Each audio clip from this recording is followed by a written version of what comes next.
Hello everyone, welcome to YouTube study and myself Dinesh Yadav. दोस्तों, आज की इस वीडियो में बात करने वाले हैं क्लास 12th हिंदी। अगर आप बोर्ड एग्जाम 2021 देने जा रहे हैं तो ये वीडियो थोड़ा सा भी स्किप मत करना, अंत तक देखना, क्योंकि देखिए इसमें हम बात करने वाले हैं कि यूपी बोर्ड ने जो आपका 30% सिलेबस कम किया है। बहुत सारे बच्चों को समझ में नहीं आ रहा कि कौन सा पार्ट पढ़ना है और कौन सा पार्ट नहीं पढ़ना है। तो उन बच्चों के लिए वीडियो काफी इंपॉर्टेंट होने वाली है। देखिए, जो चैप्टर नहीं पढ़ना है उस पर पढ़कर अपना टाइम वेस्ट कर रहे हैं तो आपकी जो फ्यूचर है तैयारी करने वाला वो खराब भी हो सकता है। तो ये वीडियो आपके लिए बहुत इंपॉर्टेंट है। पूरा इस वीडियो में देखिए कि कौन सा पार्ट नहीं पढ़ना है और कौन सा पार्ट पढ़ना है। शुरू से अंत तक बने रहिए और इस वीडियो को लाइक कर देना और जो बच्चे को समझ में नहीं उसको शेयर कर देना। तो देख सकते हैं कि आपकी इसमें हिंदी के बारे में बात करने वाले हैं, तब इंग्लिश में बताएंगे, फिर मैथ में बताएंगे। जो भी सब्जेक्ट है आपके ना क्लास 12 के सारे सब्जेक्ट का मैं वीडियो बनाकर डाल दूंगा अपने चैनल पे, जाकर देख लेना। ठीक है, तो आप देख सकते हैं हिंदी सामान्य हिंदी, देख रहे हैं ना, हिंदी का जो है सामान्य हिंदी कक्षा 12 और जो पूर्णांक है 100, आपका इसी लेवल पे बोर्ड एग्जाम 2021 का एग्जाम होने वाला है।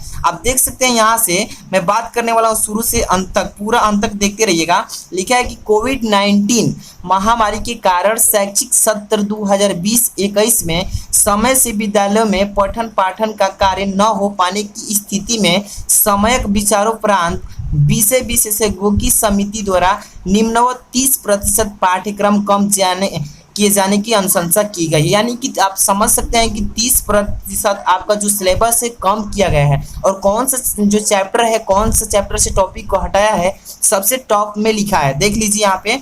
आप लिखिए पहले हिंदी में गद हेतु निर्धारित पाठ्य वस्तु। आप देखिए पहला जो आपका 2 नंबर जो चैप्टर है, यानी कि कन्हैया लाल मिश्र प्रभाकर द्वारा लिखा गया रॉबर्ट नर्सिंग होम में, इसको हटा दिया है। समझ पा रहे हैं? अपना बुक निकालिए और यहाँ से ट्रिक लगाते चलिए। अगर आप एनसीईआरटी की बुक रखे हैं तो यहाँ से ट्रिक लगाते चलिए, आपको इस चैप्टर को नहीं पढ़ना है। ठीक है, अब देखिए, अब हरिशंकर परिसाई निंदा रस, इसको भी हटा दिया है। इसमें से आपका एक भी क्वेश्चन बोर्ड एग्जाम में देखने को नहीं मिलेगा क्योंकि यूपी बोर्ड ने इसको कैंसिल किया है। ठीक है, अब इसको भी ट्रिक लगा लीजिए। अब देखिए काव्य हेतु निर्धारित पाठ्य पुस्तक, इसमें से देखिए 2 नंबर जो है मैथिली शरण गुप्त जी का गीत, इसको भी हटा दिया है। इस पर भी ट्रिक लगा लीजिए, इसको आपको नहीं पढ़ना है, अपना टाइम इन्वेस्ट इस पर नहीं करना है। अब 3rd नंबर की बात करता हूँ, जयशंकर प्रसाद, जो कि जयशंकर प्रसाद जी का गीत है इस चैप्टर में, इस चैप्टर को भी हटा दिया है। इस पर भी आपका टाइम वेस्ट नहीं करना है अपना। और 4th नंबर की बात करते हैं, सुमित्रा नंदन पंत, यानी कि परिवर्तन जो पार्ट है आपका, इस पार्ट को हटा दिया है। यानी कि 4 नंबर जो देख रहे हैं सुमित्रा नंदन पंत, इस परिवर्तन पार्ट को क्या है हटा दिया है। इसको भी ट्रिक लगा लीजिए। आप देखिए जो आपका 6 नंबर है रामधारी सिंह दिनकर पुरवरा उर्वशी, इसको भी हटाया है। ठीक है, यानी कि इसको भी एग्जाम में इस पार्ट में से एक भी क्वेश्चन नहीं बनाएगा। यानी कि सिलेबस 30% कम करने का मतलब इसको हटाया है। ठीक है, अब बात करते हैं आपके कथा साहित्य हेतु निर्धारित पाठ्य पुस्तक। और हम लास्ट में ये भी आपको बात करेंगे कि कौन सा पार्ट पढ़ना है ना। तो देखिए आपका है शिवानी जो लाटी है, इसमें से आपका जो देखिए शिवानी लाटी, इसको हटा दिया है। ठीक है, और नीचे लिखा है संस्कृत हेतु निर्धारित पाठ्य वस्तु, जो आपका भौजायो यो दर्यम, ये वाला जो आपका चैप्टर है पार्ट, इसको भी कैंसिल किया है। इसमें से आपका क्वेश्चन एक भी नहीं बनाएगा पेपर में। ठीक है, आगे बात करते हैं संस्कृत व्याकरण संज्ञा। इसमें से देखिए राजन और जगत सरित, और इसको क्या है, संज्ञा को हटा दिया है, इसको नहीं पढ़ना है। अगर आप पढ़ते हैं तो आपका जो बेसिक नॉलेज हैगा वो तो रहेगा ही। ठीक है, लेकिन आपको इसमें से बोर्ड एग्जाम देखने को नहीं मिलेगा। अब बात करते हैं आपका जो सर्वनाम, देख रहे हैं ना, सर्वनाम से भी सर्व इदम यद, इसको भी हटा दिया है। ठीक है, इस पर आपको फोकस ज़्यादा नहीं करना है, फोकस उस पर करना है जिस पर आपका रैंक बने, ज़्यादा से ज़्यादा आप नंबर हासिल करें उस चैप्टर पे। ठीक है, अब देखिए काव्य सौंदर्य के तत्व, इस काव्य सौंदर्य के तत्व से भी भ्रांतिमान एवं संदेह को भी क्या है कैंसिल कर दिया है। तो आप इन सारे जो बता रहा हूँ इसको ट्रिक लगा लीजिए कि आपको इसे नहीं पढ़ना है। ठीक है, अब बात करते हैं कि पढ़ने वाली बात, मतलब किसको अब पढ़ना है, न पढ़ने वाली को तो ट्रिक लगा ली। अब देखिए इसमें अब जितने भी मतलब छूट बचे हैं उसको तो आपको समझ लीजिए कि पढ़ना ही है। ठीक है, अब थोड़ा सा बात करते हैं इस पर भी कि उपयुक्त के अनुक्रम में 70% का पाठ्यक्रम निम्नवत है। यानी कि जो ऊपर दिया है उसमें से 30% तो कट कर दिया है और जो बचा है नीचे उसको 70% अभी रखा है। ठीक है, आप देख सकते हैं कक्षा 12 विषय सामान्य हिंदी आपका जो मॉडल पेपर यहाँ पे तैयार किया है,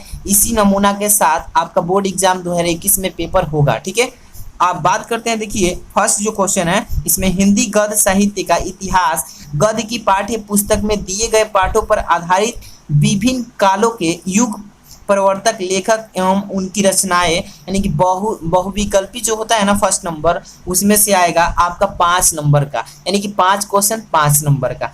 आगे बात करते हैं, देखिए 2 नंबर प्रश्न दूसरा लिखा है हिंदी काव्य साहित्य का विकास विभिन्न कालों के प्रमुख कवि और उनकी कृतियों पर आधारित वस्तुनिष्ठ प्रश्न, यानी कि बहुविकल्पी प्रश्न दूसरा में भी आता है 5 नंबर का, यानी पहला और दूसरा 10 नंबर का तैयार करेंगे ऐसे। अब देखिए तीसरा जो है आपका पाठ्यक्रम में निर्धारित गद्यांश पर आधारित प्रश्न 5 प्रश्न। ठीक है, यानी कि 5 प्रश्न पूछेगा और 2-2 नंबर का रहेगा, यानी कि 5 दूनी का 10 नंबर यहाँ से तैयार होगा क्वेश्चन नंबर 3 से।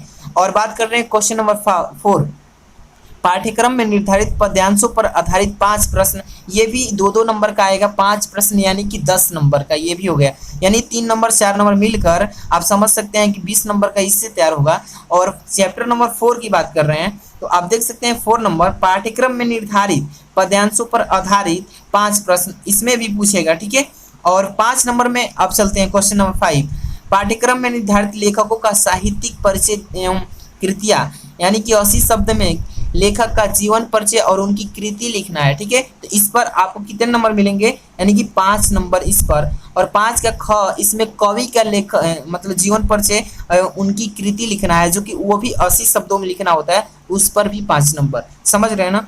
अब 6 नंबर की बात करते हैं तो देख सकते हैं पाठ्यक्रम में निर्धारित कहानियों का सारांश एवं उद्देश्य पर आधारित प्रश्न है, जो कि 1-1 नंबर का आता है 5 नंबर का। ठीक है, आगे बात कर रहे हैं 7 नंबर, लिखा है कि पाठ्यक्रम में, यानी क्वेश्चन नंबर सेम वैसा ही आएगा जैसे कि मॉडल पेपर तैयार किया है। ठीक है, अब पाठ्यक्रम में निर्धारित खंड काव्य की कथा वस्तु एवं प्रमुख पत्रों पर चरित्र चित्रण, जो कि 80 शब्द में इसको भी लिखना होता है, और ये भी 5 नंबर का आता है। ये खंड क का था और खंड ख में चलते हैं, जो कि 50 नंबर का इसमें भी तैयार करना है। ठीक है, जो कि व्याकरण के रूप में आता है। ठीक है ना।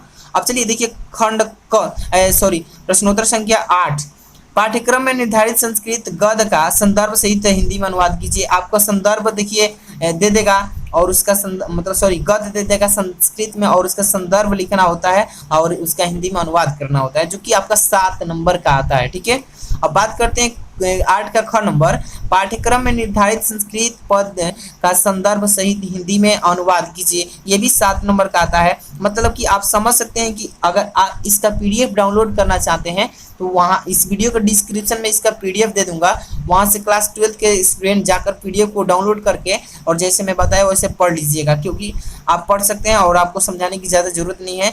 बस वही समझ में नहीं आ रहा था बच्चों को कि क्या मतलब नहीं पढ़ना है, क्या छोड़ना है, तो मैंने बता दिए। इस जो भी चीज़ें ऊपर दिख रही है ना, इसको 30% आपके सिलेबस से कट आउट किया है, और जो बचा है नीचे सारा वैसा ही सेम पहले जैसे पढ़ना है। ठीक है, तो ये वीडियो आपको जरूर हेल्प मिली होगी इस वीडियो से, तो इसको शेयर कर देना अन्य बच्चों में जो कि उनको समझ में नहीं आता है, और आपके लिए ऐसे सारे सब्जेक्ट का बना दे रहा हूँ। ठीक है, और हर एक पॉइंट पर आपको समझा दूंगा। तो जरूर चैनल को अगर सब्सक्राइब नहीं किया तो कर लीजिए। मिलते हैं नेक्स्ट वीडियो में। Thanks for watching.